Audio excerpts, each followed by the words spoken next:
Okay, so when you hear the words national park, what do you picture? Probably some beautiful, pristine wilderness, right? A safe haven for nature. I mean, these protected areas, they're basically symbols of our promise to conserve the planet.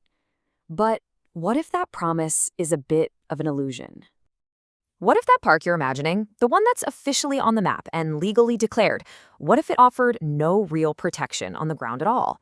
That's the huge conflict we're going to dig into today. All right, so first, let's talk about the ideal, the dream.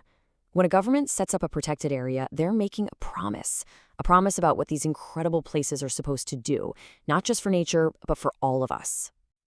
And that promise is that these areas will basically act like shields for nature.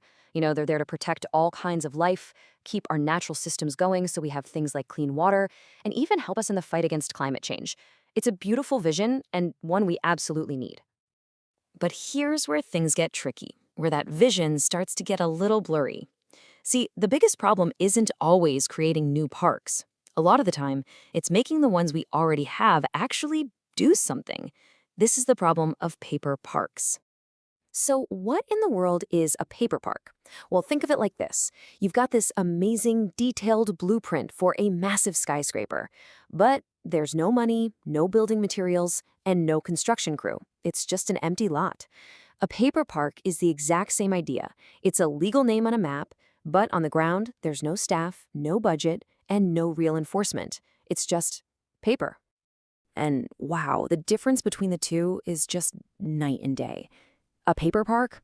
No resources, no way to stop illegal stuff from happening. The result? Almost zero positive impact on conservation.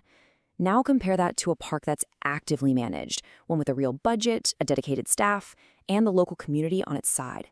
That's where you see real, measurable recovery for the ecosystem. So this brings up a super important question, right? How can we actually tell the difference? How do we get past just counting parks on a map and start looking at what really counts? Are they actually working? Well, it really comes down to that old saying, you can't manage what you don't measure. And the tool that conservationists use for this is called the Management Effectiveness Evaluation, or MEE for short. Think of it as a health checkup for a protected area, used by big organizations like the IUCN. Let's see how this plays out in the real world. Take the Ecuadorian Amazon. The world-famous Yasuni National Park gets a score of 66%. Now, that's considered satisfactory, but it also means there's a lot of room to improve. And the Cuyabeno Reserve nearby, it's just barely squeaking into that category at 52%. The main point here is that even the most famous parks out there are facing some serious challenges. So what are these scores actually made of? It's not just about counting jaguars and trees. The EEM is really holistic. It looks at everything from the administrative side of things, like does it have a budget, enough staff, all the way to social factors, like are the local communities actually involved in making decisions? And that social piece, well, that brings us to the other edge of this double-edged sword. Because even when a park is managed well from a nature standpoint, there can be a hidden and sometimes devastating human cost. But first, let's be totally clear about the bright side. When they're done right, protected areas are incredible. I mean, they protect biodiversity, create jobs in ecotourism, and give us all these essential services. These benefits are 100% real and so important. But there is a dark side. In way too many cases, creating these parks has meant forcing indigenous and local communities off their land. It can mean they lose access to the resources they relied on for generations, which, as you can imagine, leads to conflict and, in the worst cases, serious human rights violations. And this isn't just some abstract problem. I mean, look at this number. This one statistic makes it incredibly real.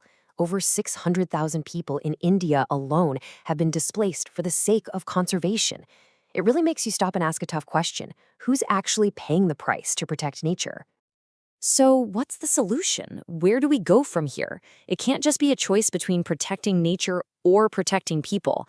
The only way forward, the only way this is sustainable, is to find a balance. We need a new model of conservation that's both effective for nature and fair to people. And you know what? This isn't some impossible dream. There's actually a pretty clear roadmap for what's called just conservation. It starts with recognizing the rights of local communities. It means making sure they have a real seat at the table in all decisions. It means helping create sustainable ways for them to make a living. And it means having fair systems in place to work through conflicts. Okay, let's zoom out for a second and talk about the future. You are going to hear this number a lot in the coming years, 30%. It stands for one of the biggest, most ambitious conservation goals ever. The whole world has basically committed to what's called the 30 by 30 target. The goal is to protect 30% of all land and seas on Earth by the year 2030. It's huge and it's necessary. But as we've just seen, just drawing a line on a map and calling something protected is not enough. Quantity is absolutely not the same thing as quality. And that leaves us with this final massive question. As we all race to hit this 30% target, can we do it in a way that doesn't just create millions more paper parks? And, even more importantly, can we do it without sacrificing the rights and the lives of the very people who often have the deepest connection to the places we're trying to save? That right there is the single biggest conservation challenge of our lifetime.